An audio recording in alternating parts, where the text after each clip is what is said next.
안녕하세요. 사랑하는 나그네 교회 교우 여러분, 그리고 하나님의 말씀을 함께 읽어가는 그리스도 안의 형제 자매된 교우 여러분, 오늘 우리가 함께 읽을 주의 말씀은 예레미야 47장입니다. 어제 본 46장부터 우리는 이스라엘 주변 국가들에 대한 하나님의 심판의 내용을 살펴보고 있습니다. 오늘은 이제 두 번째로 47장에서 블레셋 족속을 향한 심판을 주께서 말씀하신 내용을 보게 될 것입니다. 블레셋 족속에 대한 심판과 더불어서 그 블레셋 족속과 함께 동맹으로 엮어져 살아왔던 두로와 시돈의 멸절에 관한 예언도 함께 올라 나올 것입니다. 오늘은 이 말씀은 길지는 않습니다. 차분차분히 내용을 한번 살펴보도록 하겠습니다. 1절, 바로가 가사를 치기 전에 블레셋 사람에 대하여 선지자 예레미야에게 임한 여호와의 말씀이라. 블레셋 족속은 가나안 땅, 이스라엘이 머물렀던 가나안 땅의 서쪽, 남부 쪽 지중해 연안에 위치하면서 이스라엘이 가나안 땅을 정복하고 정착할 때부터 적대적인 관계를 지속해왔던 족속입니다. 하나님께서는 이제 이 블레셋 족속을 가나안 족속 7족속을 멸하라 할 때 포함시켰던 바로 그 족속이죠. 그러나 이스라엘이 이제 블레셋 족속이 워낙 강하고 철기 문명을 먼저 가지고 있었어요. 그래서 싸우기 아주 힘이 들었죠. 그러니까 끝까지 목숨을 걸고 블레셋 족속을 멸절시키기까지 싸우지는 않았습니다. 그러니까 결국 이제 블레셋 족속이 끝까지 남게 되죠. 남게 되면서 이스라엘을 내내 괴롭히는 가시와 같은 존재가 되고 말았습니다. 오늘 이제 이 1절에 예언의 말씀 속에 바로가 가사를 치기 전에 라고 말하므로 하나님께서 예레미야에게 임한 그 말씀을 주실 때가 어느 때인가가 이제 설명되고 있습니다. 이 가사는 이제 블레셋이 갖고 있는 중요 도시 가운데 하나이죠. 바로가 이제 가사를 친다는 것은 바로는 애굽 저 남쪽에 있는데 어떻게 블레셋 칠까요? 그것은 목적을 가지고 바로가 애굽에서 군대를 가지고 북진을 하고 있는 중에 가사를 치게 됐다라는 뜻이 되어집니다. 그러니까 이제 바로가 왜 북진을 하죠? 어제 본 말씀 속에서 갈그미스 전투가 있었죠. 즉 아수르가 멸망하고 바벨론 제국이 섰는데 아수르의 잔존 세력도 있잖아요. 그 잔존 세력을 끝까지 억제하려고 완전히 괴멸시키는 바벨론과 또 상대하여 아수르의 잔존 세력을 모아 힘을 모아서 바벨론의 신흥 제국을 견제하려는 애굽의 속셈이 맞았죠. 그래서 애굽은 아수르의 잔존 세력들을 끌어모아 바벨론과 맞서기 위하여 군사를 이끌고 북진을 하는 중이었습니다. 바벨론 땅으로 북진하고 있는 중에 가사를 칠 때가 있었던 것이죠.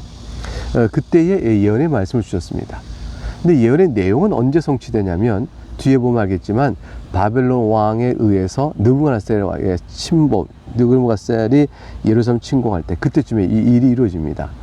그러니까 사실 애굽이 갈그미스 전투, 즉 아수르의 잔존 세력과 도모하여 바벨론을 치려고 올라간 것은 훨씬 전의 일이고, 그리고부터 이제 한 20-30년 지나서 이제 느부갓네살 왕이 예루살렘을 치고 이렇게 되어지니까 결국은 이제 후에 나타날 일에 대한 예언을 하나님께서 미리 주고 있는 말씀이라 볼 수가 있겠습니다.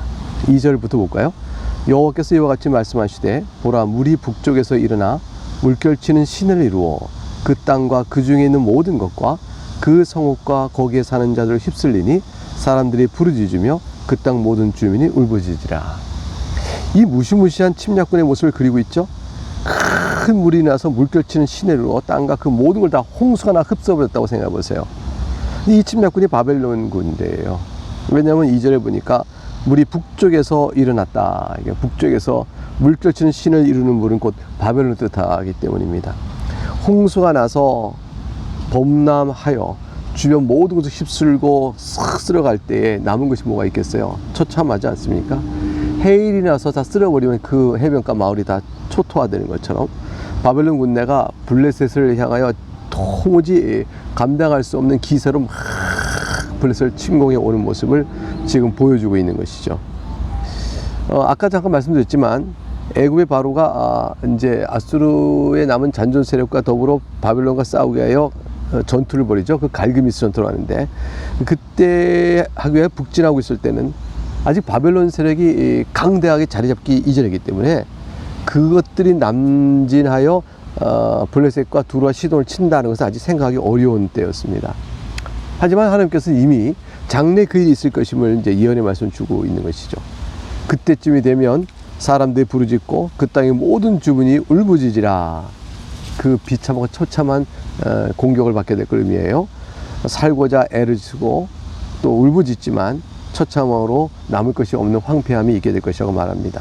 3절의 그 무서움을 이제 군사적인 이미지로 이렇게 표시를 했습니다. 군마의 말굽소리와 달리는 병거바퀴가 진동하는 소리 때문에 아버지의 손맥이 풀려서 자기의 자녀를 돌보지 못하리니, 공포감 때문에 손에 맥이 탁 풀려서 대항할 용기를 못 낸다는 것이죠. 자녀를 돌아볼 아무런 대처도 못하게 된다는 것입니다. 그만큼 무서운 이제 공포감에 휩싸이게 된다는 것이죠. 여러분 혹시 반지의 제왕이라는 영화를 보셨나요? 그때 무시무시한 군대가 때로 쳐들어옵니다.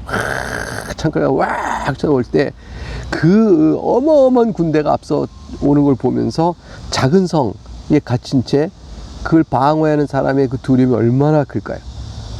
그 성루, 조그만 성, 나무로 만든 작은 성루의 성루에서 바라보니 그 평원에 하나 가득 이제 벌떼 같은 수많은 그 군대가 이렇게 기세 있게 몰려온다면 그 공포감은 뭐 압도적이겠죠. 성은 뭐 이내고 지푸라기처럼 무너지고 말 거니까요. 아마도 이제 한국 전쟁 때 중공군이 인해 전술로 때로 한 고지를 막 밀고 올 때 총알과 갖고 있는 무기는 제한이 있고 쏴도 밀려오는 인해 전술의 그 막대한 힘 앞에서 공포감을 얼마나 느꼈을까요? 아마 그런 것과 같은 강력한 공포감일 겁니다. 그러니까 강대국이 큰 무시무시한 무기를 가지고 침범할 때 대항할 힘은 없고 말이죠. 4절에 이는 이제 바벨론에 이렇게 침공해 오는 것은 4절에 이는 블레셋 사람을 유린하시며 두로와 시돈에 남아있는 바 도와줄 자를 다 끊어버리신 날이 올 것임이라. 블레셋을 멸절시키기 위한 것이고, 두로와 시돈처럼 블레셋과 함께 동맹하여 돕는 자들도 완전히 끊어버리시는, 이렇게 이 일을 벌이시는 것이라 하죠. 여호와께서는 더 나아가서 갑돌섬에 남아있는 블레셋 사람을 유린하시리라. 이 갑돌섬은 블레셋 사람들이 이주해 왔던 원래 있던 지역입니다. 이 블레셋 사람들은 말이죠, 애초에 그 가나안 땅의 서남부 지중해 연안에 원래 살던 작들이 아니고 지중해에 있는 섬, 그레다 섬에 있었던 사람들이에요. 그레다 섬이 이제 바벨론 사람들의 원래 살던 곳이랄 것입니다. 근데 그들이 이제 거기서 이 가나안 땅으로 이렇게 이주해 왔거든요. 근데 이 그레데 섬에서 이주해 왔던 그 이자들을 팔레스타인 지역, 즉 가나안 땅에서만 멸절시킬 뿐 아니라 아예 그들의 본거지였던 그 그레다 섬에 남아있는 블레셋 사람들마저 완전히 유린하실 것이라. 이렇게 4절에 뿌리채 뽑는 거죠. 이렇게 하나님께서 예레미야에게 예언의 말씀을 주었습니다. 바벨론이 블레셋 사람들을 이렇게 유린하는 이후에 블레셋과 관련해서 역사 속에 블레셋인의 땅이라는 뜻을 지닌 팔레스타인 이라는 지명만 남았어요. 오늘도 이제 이스라엘과 팔레스타인 간의 그 관계 문제가 계속 분쟁이 일어나지 않습니까? 근데 그 팔레스타인이라는 것은 블레셋 사람들의 땅이다. 근데 그때 남아있던 이름이에요. 근데 그 팔레스타인에 사는 그 사람들은, 팔레스타인이라고 오늘 일컬어진 사람은 실제 블레셋 사람들하고는 상관이 없죠. 그래서 지명만 남았고 실제 하나님의 말씀대로 블레셋 사람 바벨론에서 완전히 멸절하고 역사 속에서 사라져버리게 되어집니다. 그렇게 이제 바벨론에서 평정되어가는 바벨론의 그 모습을 5절에 표현하기를, 가사는 대머리가 되었고 아스글론과 그들에게 남아있는 평지가 잠잠하게 되었나니 네가 네 몸 베기를 어느 때까지 하겠느냐, 이렇게 되어 있습니다. 이 가사와 아스글론은 블레셋의 큰 도시를 의미합니다.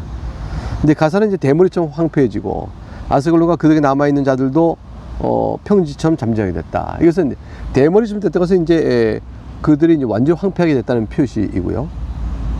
그리고 이제 평지가 잠잠하게 됐다는 말은 사실 이제 아스글론과 그들이 블레셋 사람들이 계곡과 골짜기에 들어가서 숨어 싸웁니다.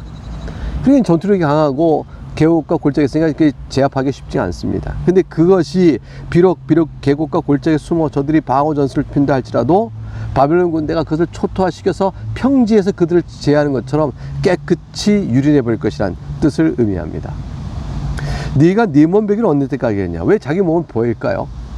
바벨론 침공해 왔는데 자기 몸을 베는 것은 두 가지 이유죠. 하나는 뭐냐면 자신이 당하는 전쟁의 고통과 패배의 모습에 견딜 수 없는 슬픔을 표현하고 애통을 표현하는 자학적인 태도고요.